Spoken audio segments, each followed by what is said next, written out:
Hello, everyone. Thank you for joining us. My name is Daryl Urbanski, your host as always. And today we are joined by returning guest, Lisa Perez. Lisa is a keynote speaker, HR consultant, and founder of HBL Resources and the Complete Manager Makeover. With 35 years in human resources, she helps businesses teach managers compassionate leadership, reducing turnover, protecting dignity, and improving performance. Her mission began after a 200-person layoff after 9/11, when one employee thanked her for how he was treated. Since then, has trained thousands of managers, served clients like Virgin Hotels and Broward County, plus founded National Management Training Week. She is a USA Today bestselling author, two-time Silver Stevie Award winner, SPHR, SHRM SCP, and proud craft geek. I've asked her to join us here today to share her story and insights into how H&R are evolving into the future. So, Lisa, thank you so much for joining us today. How are you? Thanks for letting me be back again. I'm doing great. I can't complain. You know that. I always love having conversations with you. No, we chopped it up for like 20 minutes before we actually hit record. So, Yeah, we did. but for people that don't know, how did you get into this? How did you get started? Were your parents HR managers? Yeah, nobody in my family is in HR. I didn't even know what it was, but I grew up in a family business in Brooklyn, New York. My dad owned a glass shop. He was a glacier. And one day, I'm pretty sure I was 8 and in second grade. I came home and he put me behind the desk and let me answer the phone. And it may sound small, but it really did light something inside me. I knew I wanted to be a business owner. I wanted to be that person that owned the company and had that ownership.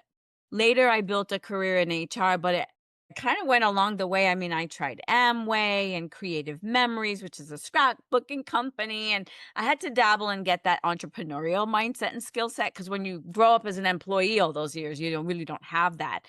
Right. And so, yes, 9/11 happened. I was still in the, employee situation at that time, big resort in Miami Beach, went on to be a VP and et cetera, et cetera. And had some situations where, my employers weren't that empathetic to the fact that, you know what, employees are human. They have lives, they have things. And the inspiration hit me. I had the entrepreneurial skills at that point that I had, worked to achieve and learned.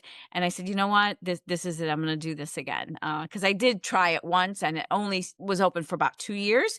And that's when I said, okay, I need some more skill sets here because being an employee doesn't translate to entrepreneurship.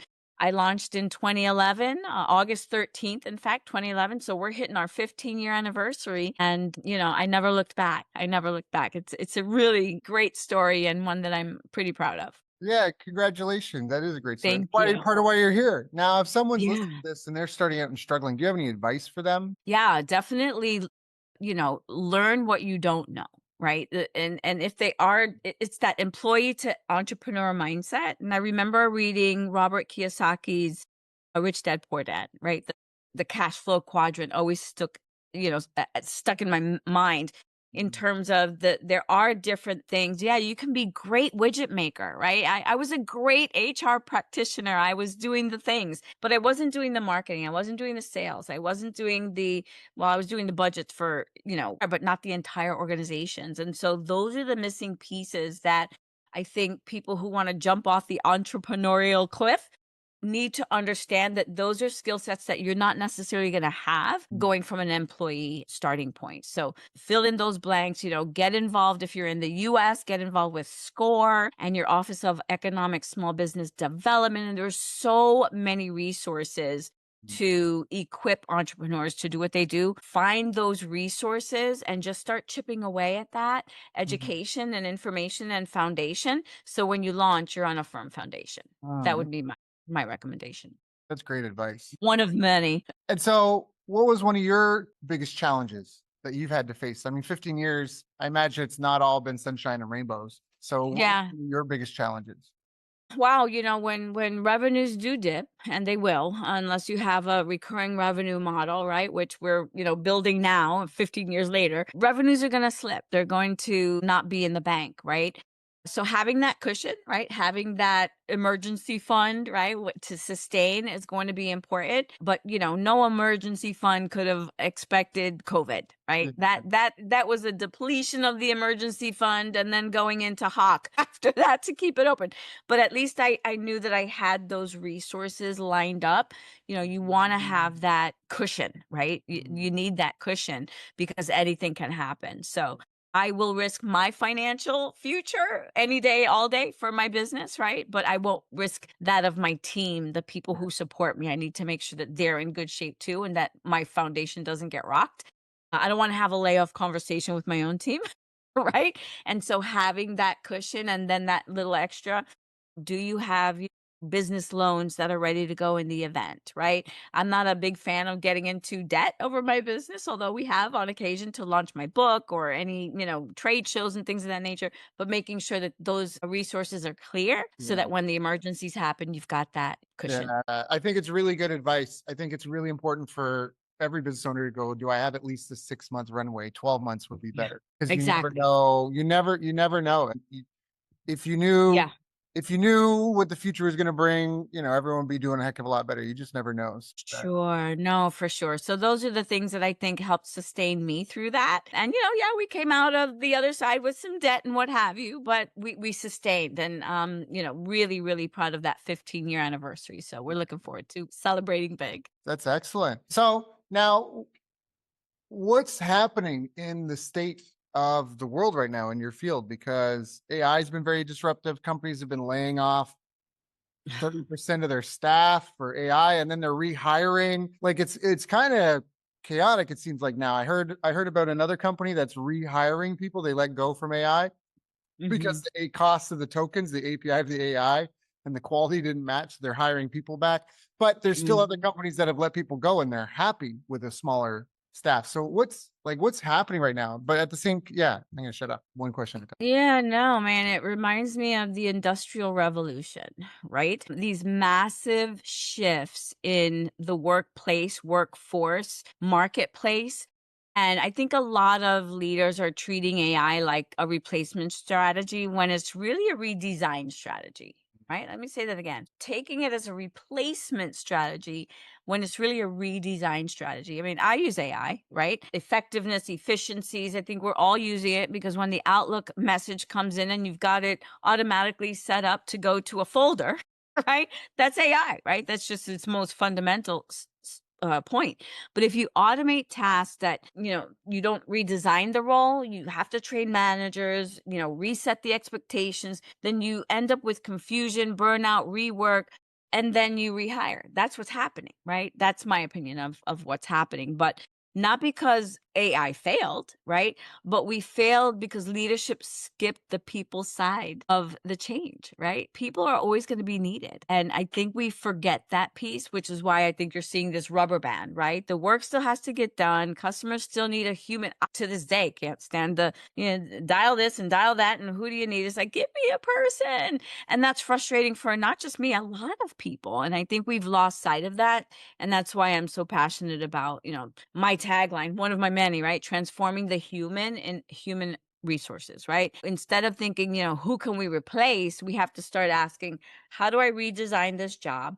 What do our managers need to lead through differently? Right. And I think that's how you get on the upside of AI whiplash of the rubber Right, band, right, you right, know? right, right. And a lot of people talking about sentient AI. There's actually just what's his name? Alexander Lurchner. I guess he's worked with Google DeepMind and he published a paper called The Abstraction Fallacy: Why AI Can Simulate but Not Instantiate Consciousness. And so this guy that worked at Google DeepMind, that was one of the biggest and forefront AI projects, has kind of come out and he's kind of said it just will never be a sentient being.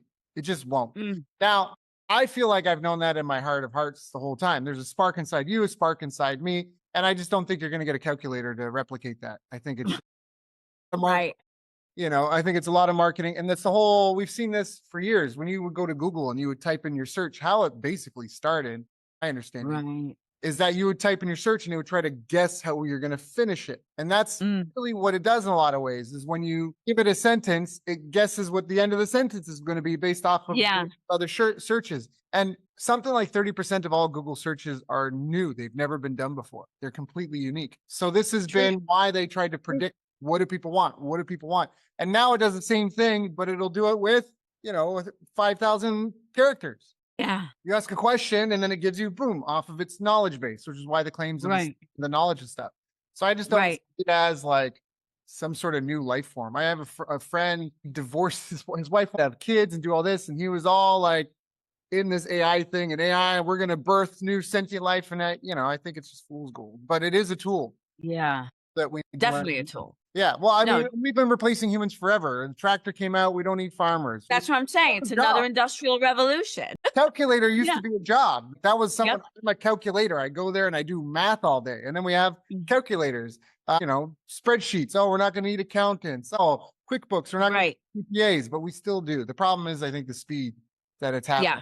I think that's it. What do you see? I mean, I'm seeing the very same thing. And I have to go back to that redesign mentality, right? We redesigned work when, the printing press happened, when the calculator happened, when the, industrial revolution changed and machinery started to happen, right? We're just seeing it evolve to that next thing, but it doesn't sit with the human being in a hard conversation and protect their dignity if we're not even considering the human aspect of it, right? And that for me that's the part of leadership. And they're even talking now about leadership in AI agents, right? How do I manage AI agents? Well, it's hard to manage an AI agent when it doesn't have that spark, like you said, right? That human connection. But where do the humans fit into that?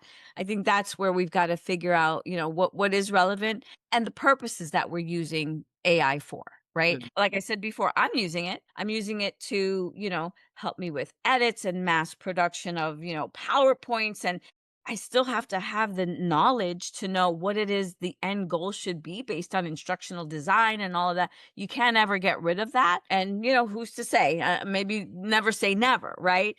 But I think that it's never going to have that human connection that we can in the workplace. And I think that's been missing for a long time, and it's not going to get there anytime soon. But I think we do have an ethical responsibility to keep that in mind as well. I don't know if that answered your question. No, I think you're right in the sense of it's people with people. Like, I thought of this the other day. There was something that went viral. This is now old news, but it was some chess match. This guy lost this chess match to somebody else. And for whatever reason, it was trending and it was like a big deal. And I remember thinking computers have been able to decimate us in chess forever, but nobody cares to watch that.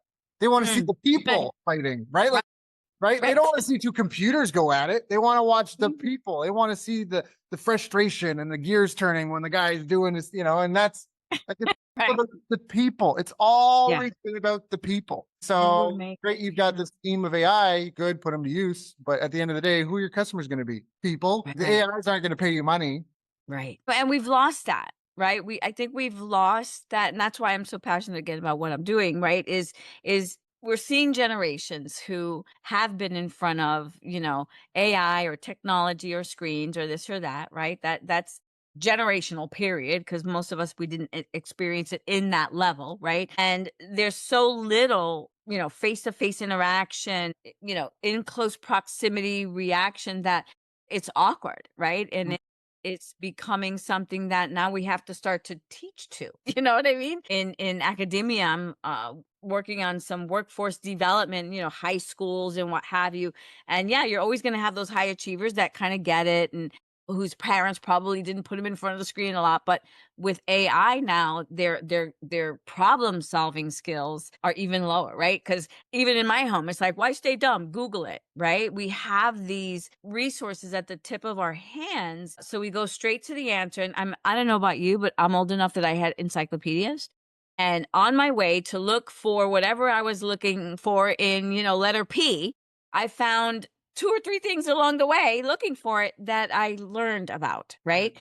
And we don't have that in the workplace. We don't have that in the schools, right? We don't have that active learning and discovery learning. We go, here's my question, here's the solution, here's the answer, and nothing in between to have a journey, right? That's a that's a misstep. It's a misstep. Yeah, it's funny. Before this, we started talking about like farms, how you grew up in a dairy farm, and how I've got a farm, and my daughters. I was really happy last couple of days because my one daughter was helping water the dragon fruit, and I was digging a pond, and my 15-month-old wanted to get in there with a shovel, and my 7-year-old, she was all excited to be in the dirt. And Finland just released some sort of study. They changed the playground from the rubber to wood chips, like to soil and wood. Yes. And the kids' immune Yes. system they could measure the improvement in the kids' immune system. Look So at that. the point is Of that course. when I work at the farm, like I work online, and so you can do a lot of stuff on your computer, but I had worked in construction a long time ago too. And at the end of the day, you sit back and you would look at what I did, look at what I built, and you lose that when it's on a computer. You build something in Yeah. Minecraft, you close it in the sky. You don't have that physicality to it. There's no Exactly. permanence. People aren't necessarily coming over and using it. Maybe they are in some of the games like Minecraft and that, which is part of why it's so popular, but it's not the same as something you can touch, smell, taste, feel. So there's like a kineticness to this, where For sure. it's part of what we're here For for. sure. For sure. And it's, you said it before, it's exactly that. It has always been about people. AI is a tool, right? It might lead to a strategy, but it's not truly the strategy. At the end of the day, your customers are people, your employees are people. They're the ones delivering the service. AI is not going to pay you money. People are, right? That's the reality. And when we cut corners and, we treat people, we fail to focus on retention and culture and customer loyalty and customer experience, right? User experience is, to me, technical, right? How is the website, treating my customer versus the customer experience, that one-on-one?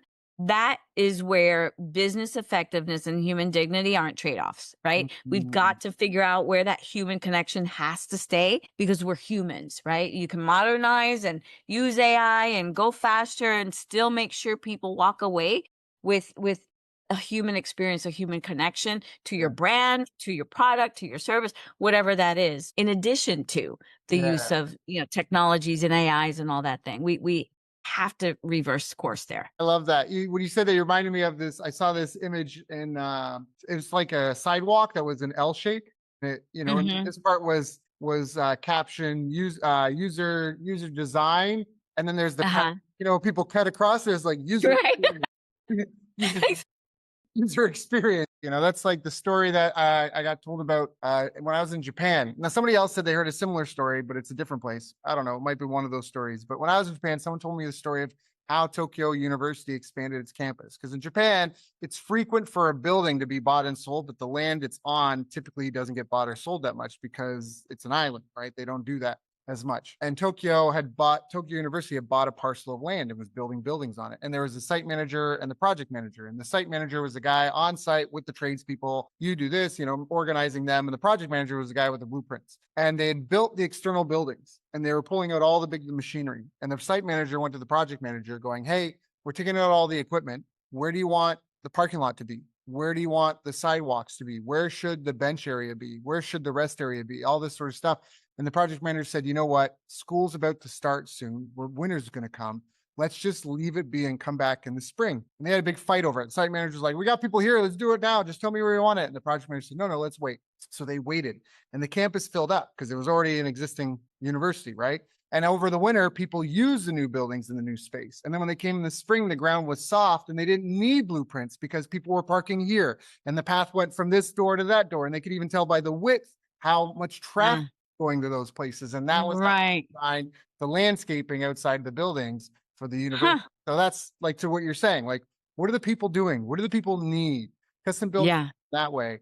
What sort of specific skills and behaviors do you think are important for leaders and even their staff to improve and develop now? Like, oh my gosh, it's so sad because, there's this shift in my industry about soft skills, right? And the term soft skills, right? You can call it communication skills, power skills, call them whatever the heck you want, but they're not as tangible. They're not as concrete. They're not like, add this number up and you know what you're going to get, right? It's the human dynamic.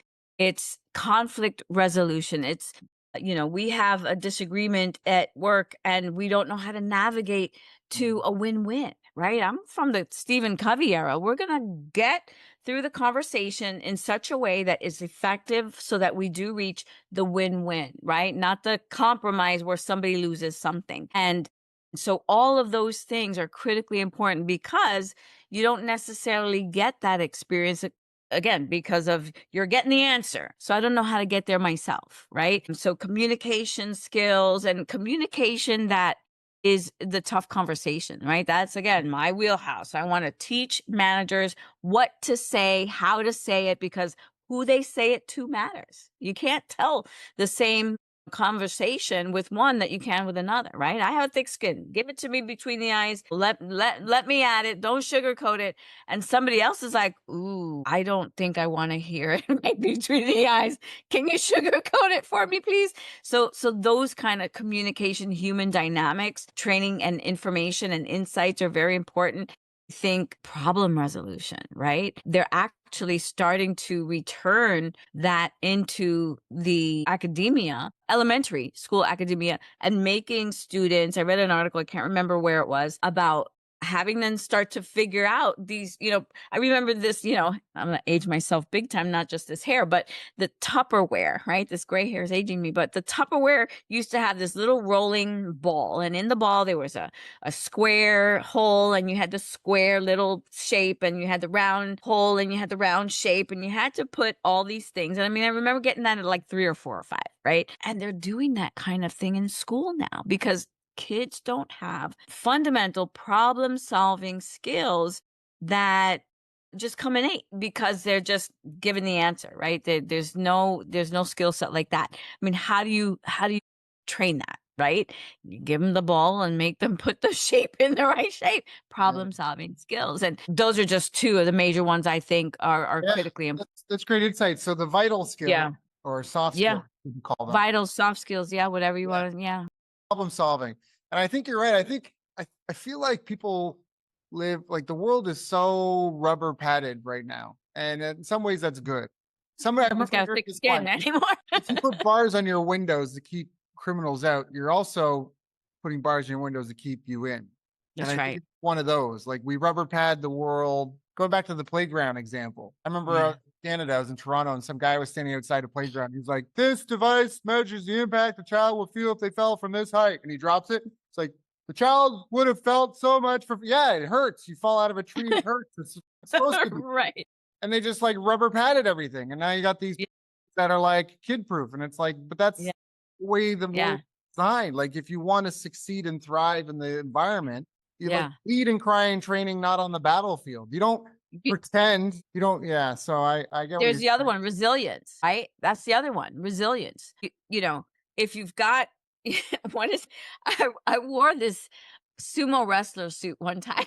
It was huge and all inflated. It was a skit I was doing with one of my corporate leaders at a really fun hospitality company I used to work for, and we were battling it out. Right, we were having this sumo wrestling, and we were just bouncing off each other. So if you take your kids, right, and your teens, and you just know, oh, it'll be all right. I'll do it for you, and I'll do it for you, and I'll take care of it, and all. We really are not equipping our children for the real world, right? Number one. And to that point, there's no resilience. Why? Because I don't need it. I moved from Brooklyn. I mentioned my dad's shop was in Brooklyn, and I think I mentioned it was in Brooklyn. And I remember moving out, not wanting my kids to have the same experience in Brooklyn, right? Because back then it was, drug infested and a lot of crime and just a rough neighborhood and fights all the time. And not that I had any, but, that's for another story. And I moved out, right? Took my kids out, moved to Florida, moved around in my career. And at some point during their older teens, I started to see this dip in resilience, right? And I thought to myself, Mm, wow, maybe I should have kept them in New York, right? Where that mm, grit, that tough experience, that figure it out, that, gotta survive, right? Now I'm thankful that I moved out and I gave them a home that is far, in a way different, right? Not better, not worse, just different than what I grew up with. But I remember experiencing that and wondering, wow, had I removed them from that too soon to learn a little bit more resilience. Now they're very resilient now, but that took, I think, into those 20s and mid 20s and what have you, to go through things that they were experiencing. And so, to your question before, what else can be taught? Resilience, right? But some of these skills, they're tougher. They're tougher to train to, Mm. you know. You can hire It's for like, them. exactly, and I just, those are tough. Those are tough. Yeah, that's interesting. So, what are some of the best habits? Like so many times in running a company, what are some of the best habits that you've seen the most successful leaders have and take? I mean, we've talked about some ideas of what you should do and how to approach and what skills people should have, but what does that look like on a daily, weekly, quarterly basis? Wow. I'm a 7 habits kind of gal, right? So I always think about those things. But from a practical day-to-day perspective, to me, the things that I think have created success, right? Mhm. Company, right? Because personal success is a completely different answer, right? But I think that beginning with the end in mind is critical. And I've lived that. Like I was talking to you earlier before the thing about, I'm building this thing and this is what it's going to look like at the end of it. Right. And then back into what that looks like. I think we've lost visionary acumen, right? I only see this far in front of me.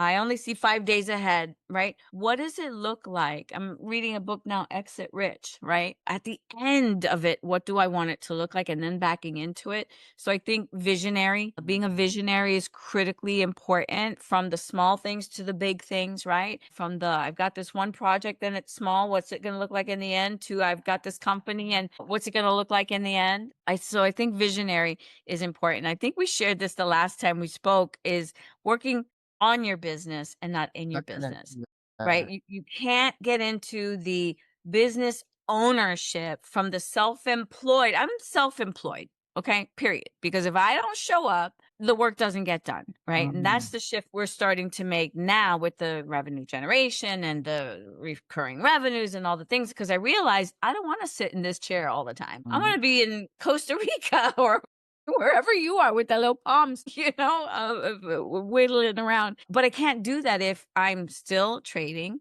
time for dollars, right? So where was I going with that? We're talking about habits to have, the 7 habits. That habit of working on your business, thank you, instead of in your business, right? Yes, I have carved out time Wednesdays and Fridays, and I'm working on business development stuff, right? The new models, the tweaking the current curriculum to stay current and impactful, right? And I don't think most entrepreneurs really take the vested time.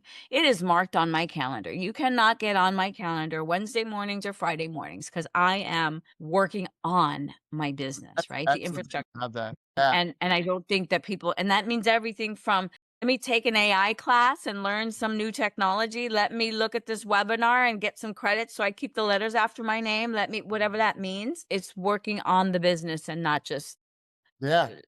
That's client fulfillment. That's really powerful. So at this stage of your company, where does growth still depend on you more than it probably should? Say that one more time. At this stage of your company, where does growth still depend on you more than it should? Because you said you're Yeah. building systems for the company. Yeah, it's everywhere, unfortunately, still, right? Now I've got a team, right? A digital marketing team with the web development and this and my CPA, because I do not want to deal with the books, right? I can understand them, I just don't want to do them, right? So I've got enough of a team that has some firm foundation up under me, and I'm looking now at this time, and I've got somebody earmarked to bring in as an HR consultant, right? To replicate me so that I can be working on more of the business development, right? And instead of the, 15% time slot I have for business development, I can really free up some more time. I would say it's still unfortunately a big part, but we're probably within a quarter or two of taking care of that problem and really shaking the trees and making things happen a little bit faster. Yeah, that's powerful. And I think that's Yeah. also kind of how work is transforming now because of the AI. Like I've been in business process automation for, different flavors of it, but I've been doing Yeah. stuff with automation for like you, 15 years, 20 years, something like that now. Yeah. 2012, I think, is when I could really say. So at the time of this recording, it's 14 years. But now what's exciting with the AI agents is that there were gaps that were hard to automate where you still have failure because there's got to be a handoff to a human. And if they don't know or if they don't remember but now, because Right. some things are deterministic, they're very straightforward, 1, 2, 3, 4, and some things are fuzzy. And if it's Yeah. fuzzy, that was Mm. always where people needed to come in. But now with certain AI agents and that, you can get through that fuzzy stuff.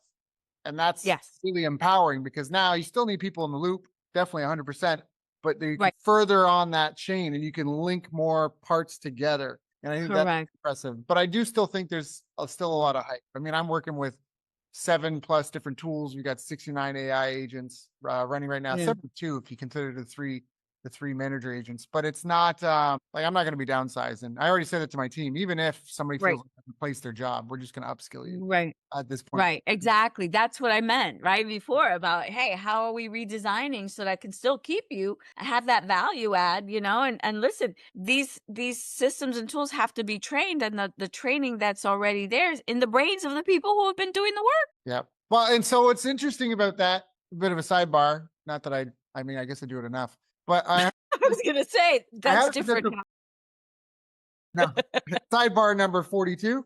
I had a potential client. The guy does like, I wouldn't call it catering, but he does like vending machines and food stuff in offices, right? Like where you've got your staff and they've got a bunch of people. And I was talking to him, and like I said, we were going through the discovery process, and I was kind of surprised because I thought, oh, well, where do most of your clients from? And he said, it's really funny. A lot of like, if you think of a Google or an Amazon, they've got their people and they've got those contracts and they're not moving. But it's actually the startups where we get picked right now. Like we're on the forefront of that.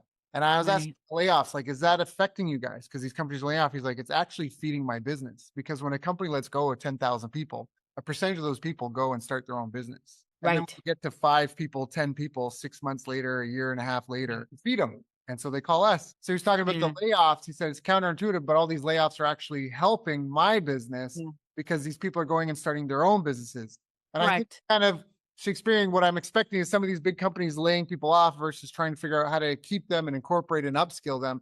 I feel like it's Right. the story of like the guy that kills the other guy but doesn't kill the kid, and then the kid grows up and comes back and gets him. They're laying these Exactly. people are Yeah. gonna go, they're gonna start their own companies and then they're gonna come back and wipe That's that right. company out. Wipe the other one out. That's right. That's right. So, And I did a speaking engagement a couple of years ago. I can't remember when it was, and the title was, Workforce 2030. Now this is a long time ago, so I'm going by memory, which isn't, always that good. And I remember this statistic that I read at the time saying how much of a large percentage of the workforce would be entrepreneurs, would be independent contractors. And you've seen that trajectory with the Fivers and the Upworks and the, you name them, right? And we're just seeing it go even more and more, especially in light of what you just said, right? These layoffs, and say, you know what? I'm tired of working for somebody else like I did, right? I'm going to do my own thing. And I always said to myself, if I can give myself 10% of all the blood, sweat, and tears I'd given my employers that whole time, I'll be just fine. And listen, I'm giving myself 120%, of course. You know what I mean? For the freedom, the flexibility, all the things, And hey, I like a good hustle, so it's all good. yeah. Yeah. I think the real secret,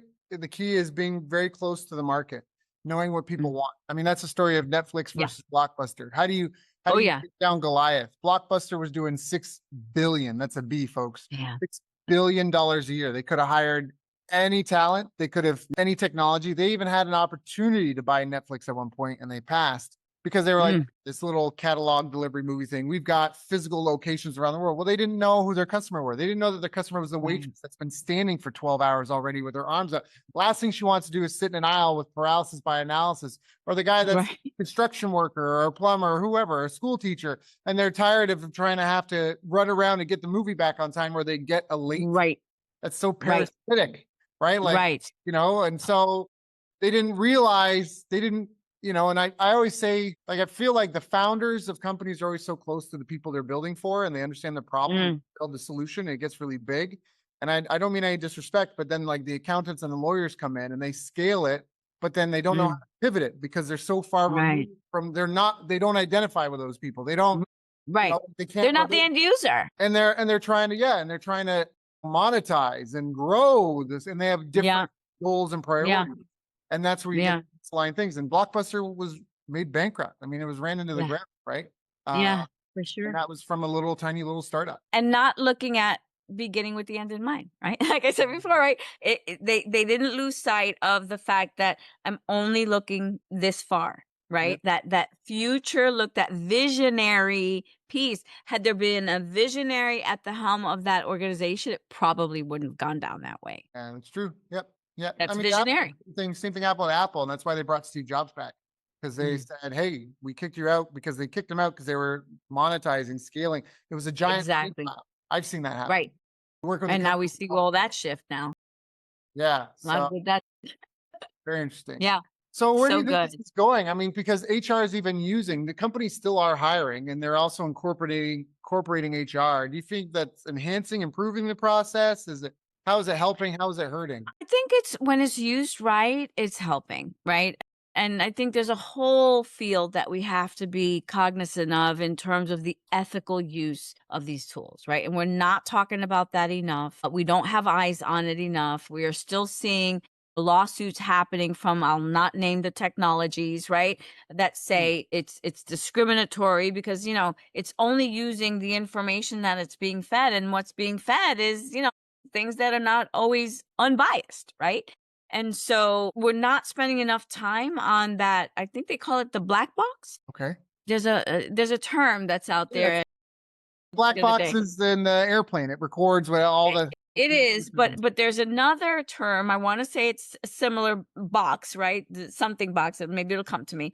And what's happening is we're not understanding how the data, right? This is from a people analytics standpoint. Okay. We're not understanding how the data is being processed by the information system that's it within these AI bots and platforms and HRIS systems and HCM. We need to take a look inside there so that we know that the end result is valid, is vetted, is unbiased, is all the things that we expect it to be in the world of human resources, right? And we're not looking. We're just saying, "Oh yeah, let's use this stuff and it's going to make things easier and I can compare candidates and I can do all these things."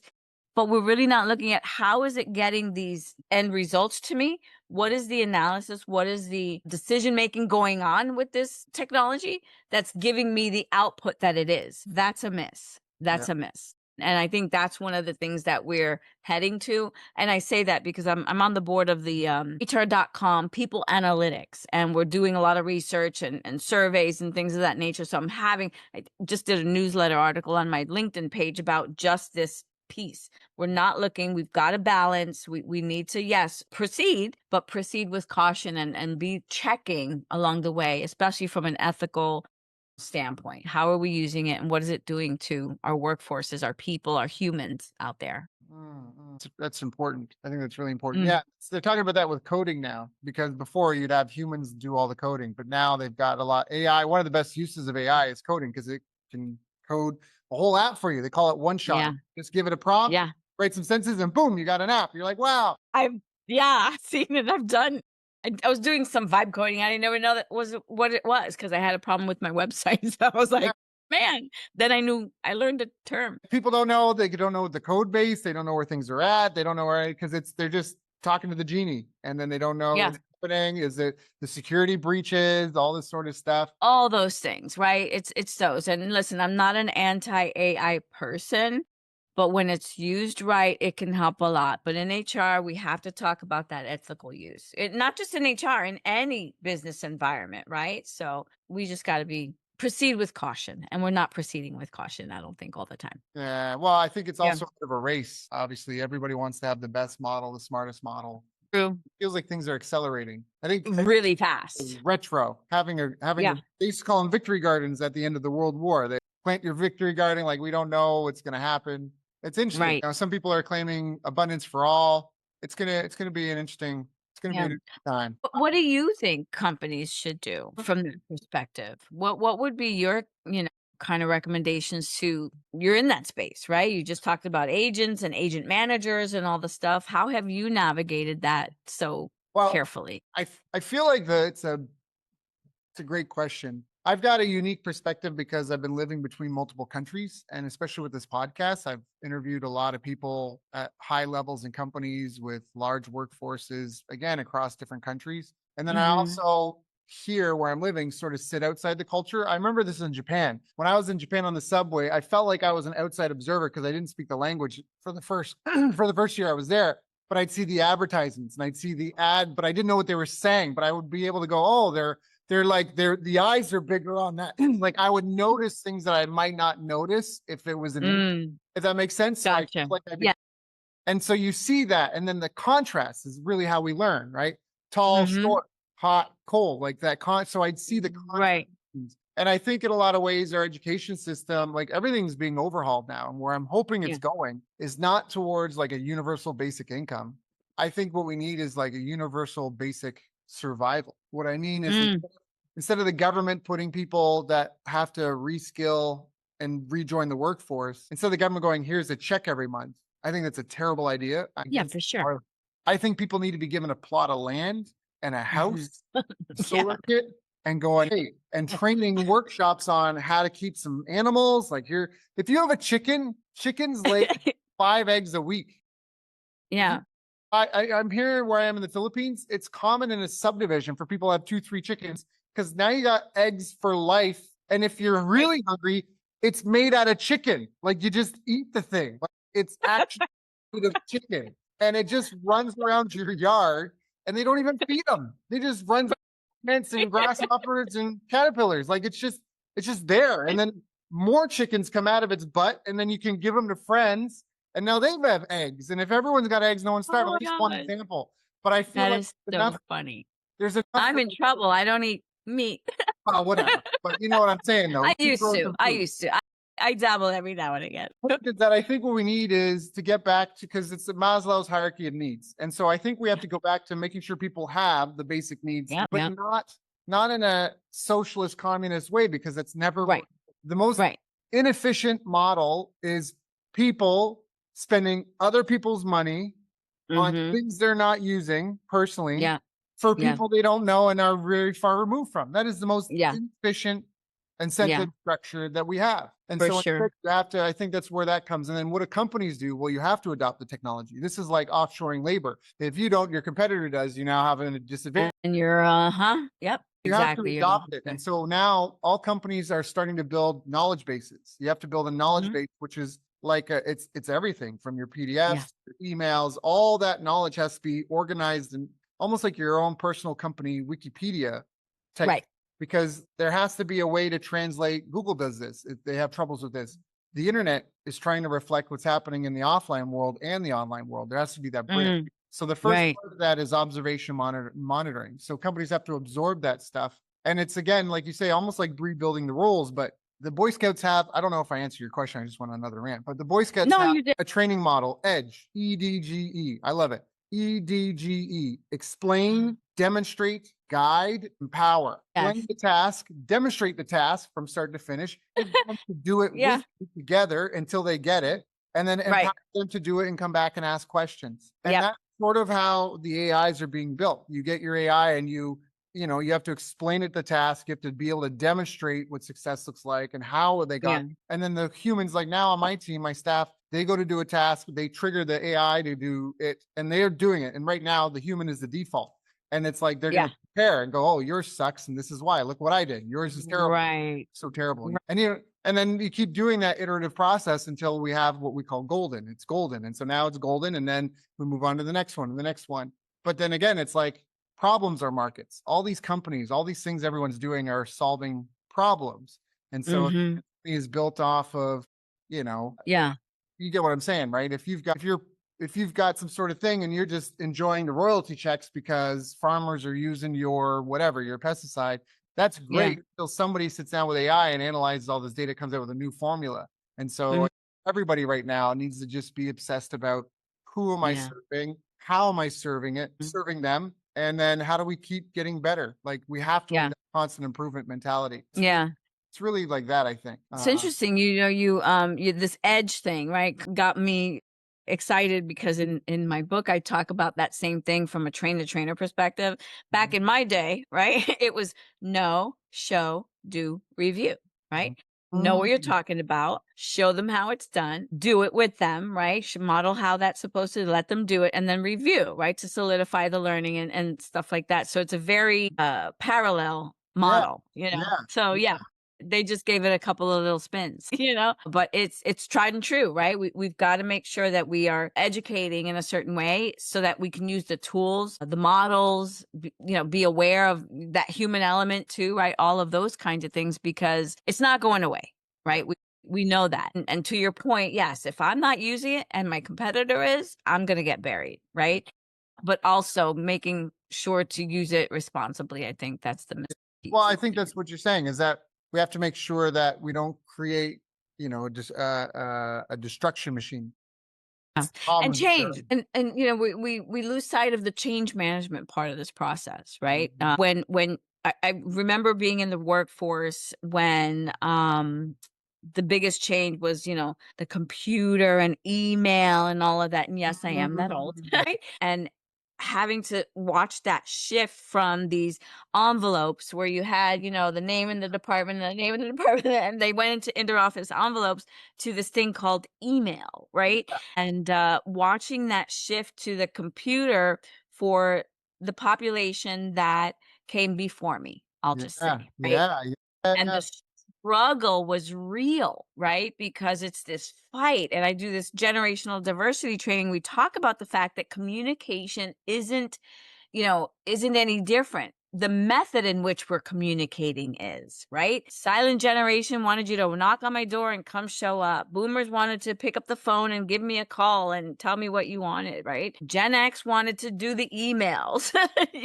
Millennials want a text message. Communication was the foundation and just how we do it. So when I train, it's like, why are you, making a big stink about the fact that we're just communicating differently? One is not better or worse than the other. Wait, you might have more speed, more efficiency, more effectiveness, or whatever, but it's still communication nonetheless. That's the foundation. How Mhm. we do it doesn't matter. That we're doing it does. That's a really good point. I mean, again, it comes back to it's about the people. It's about the Say people. that again. I Yeah. said it comes back to it's about people. It's all about people. Yeah. Hey, And staff. Yeah. you hear, sometimes, do unto others. Now I love the book. I read the book. Do unto others, right? As you would have them do unto you. No, right? That's the golden rule versus, I think they call it the platinum rule, right? Do unto others as they would want them done to them, right? Don't treat you Uh, like me. Cause I'm give it to me between the eyes. I don't care. Don't sugarcoat it. Da, da, da, da. And so I'm like, let me just do what I would do. No, I've got to do what you would want me to do. That's why I'm so passionate about DISC. I don't know if you're familiar with DISC, yeah. models of human behavior and all this kind of Uh, stuff. yeah. That's the connector, right? That's my, if everybody just knew this, they would understand themselves first and then understand the people that they're encountering and how best to show up for them, right? It's just people connection. You're not going to get that from AI. I You know? love that. That's a great tip for people to take action on, because that's actionable. You can do that very easily. It's been Yeah. around forever. And there's actually a movie, Professor Marston, about the guy that invented, him and his wife invented the Yeah. DISC personality, and they also invented the lie detector test. That's a very Yeah. interesting movie. And, and he is the creator of Wonder Woman, my friend. But to say you're right, that's what I totally didn't even. I haven't had my morning coffee yet. Yeah, they invented this, the lie detector, and Wonder Woman. And Wonder Woman was his combination. He had two wives, so it was a combination of his two wives was Wonder Woman. That was I love that. Yep. very cool. Small little trivia moments that we have, don't we? But this is very important. It's very important. It really is. And that's part of that, training thing I was mentioning. What are those skills that we don't have? I remember encountering that. It was an Amway conference. I talk about it in my book. And actually, the gentleman who did the training, Robert Rome, did the foreword of my book. And we're in that ballroom. There's 200 people in there. And I remember light bulbs going on in such a major way, connecting with people who were in my immediate, sphere of influence, right? My children, my family, the people I had worked for, and the light bulbs going on about why are we connecting or disconnecting? And it was a game changer in my life. It would be probably another 10 years before I became DISC certified myself. I was just so enamored with the possibilities of it for human connection. And so, yeah, he's great. Marston is amazing. That's excellent. So, Lisa, I Yeah. want to be respectful of your time. Is there anything I haven't asked you about that I should have asked you about? I don't know, maybe National Management Training Week. Yes, talk about it. I'm just trying to, change the world one conversation at a time. And National Management Training Week is my baby. It is, how we create and invite awareness to the need for effective people-centered management training in the workplace. So it's always the third full week of August. Nationalmanagementtrainingweek.com is where you learn about it. It's the equivalent of the Take Your Kids to Work Day, right? But it's a whole week where we can focus employers and workplaces on hashtag train your managers, because they need these skills, and they're the soft skills, the communication skills, the conflict resolution skills. We assume that these people got those skills because they have the title manager.